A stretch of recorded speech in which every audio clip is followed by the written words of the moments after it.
உங்க பக்கத்துல 1000 பேர் விழுந்தாலும் உங்க பக்கத்துல இருக்கும் ஆபத்து உங்களை தொடாதுன்னு தேவன் சொல்றாரு. கர்த்தர் இன்றைக்கு உங்களிடம் சொல்கிறார், நீ பயப்படாதே, எல்லாரும் அசைந்தாலும் நான் உன்னை கைவிட மாட்டேன். பைபிள்ல சங்கீதம் 91 அதிகாரம் 7 8 வசனத்துல இப்படி சொல்லி இருக்கு, உன் பக்கத்தில் 1000 பேரும் உன் வலதுபுறத்தில் 10000 பேரும் விழுந்தாலும் அது உன்னை அணுகாது. உன் கண்களால் மாத்திரம் நீ அதை பார்த்து துன்மார்க்கருக்கு வரும் பலனை காண்பாய். அதாவது ஆபத்து இருக்கவே இருக்காதுன்னு இந்த வசனம் சொல்லல, ஆபத்து நடுவிலும் தேவன் உங்களை கைவிட மாட்டாருன்னு சொல்லுது. ஒரு தம்பி பெரிய தொகையை ஒரு முதலீட்டுல போட போனாரு. நண்பர்கள் எல்லாரும் உடனே பணம் போட சொல்லிக்கிட்டே இருந்தாங்க. ஆனா அவர் அவசரப்படாம ஜெபிச்சு அந்த முடிவை சில நாட்கள் நிறுத்தினாரு.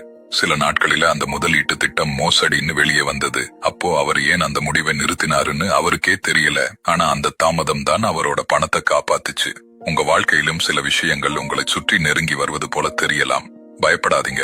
நீங்க எல்லாவற்றையும் புரிஞ்சிக்காம இருந்தாலும் தேவன் உங்களை காத்துக்கிட்டு தான் இருக்கிறாரு. பொல்லாத காரியங்கள் உங்களை தொடாதபடி அவர் உங்களை பாதுகாப்பாரு. நீங்க பழி வாங்க வேண்டியதில்லை. தேவன் எல்லாத்தையும் பார்த்துக்கிட்டு தான் இருக்கிறாரு. சரியான நேரத்துல உண்மையை உங்க கண்களாலே காண்பீங்க. ஜெபம். அன்புள்ள இயேசப்பா, ஆபத்துகளுக்கு நடுவுல இருக்கிற ஒவ்வொருவரையும் நீங்க காத்துக்குங்க. அவர்களை சுற்றி உங்க பாதுகாப்பை வைங்க. பொல்லாத காரியங்களிலிருந்து அவர்களை விலக்கி சமாதானம் தாங்குங்க. இயேசுவின் நாமத்தில ஜெபிக்கிறோம் நல்ல பிதாவே, ஆமென். இந்த வசனம் உங்கள் மனசை தொட்டிருந்தா ஆமென் என்று கமெண்ட்ல சொல்லுங்க. இது யாருக்காச்சும் தேவைப்படும்னு நினைச்சா அவர்களுக்கும் ஷேர் பண்ணுங்க. கர்த்தர் தாமே உங்களை ஆசீர்வதிப்பாராக. ஆமென்.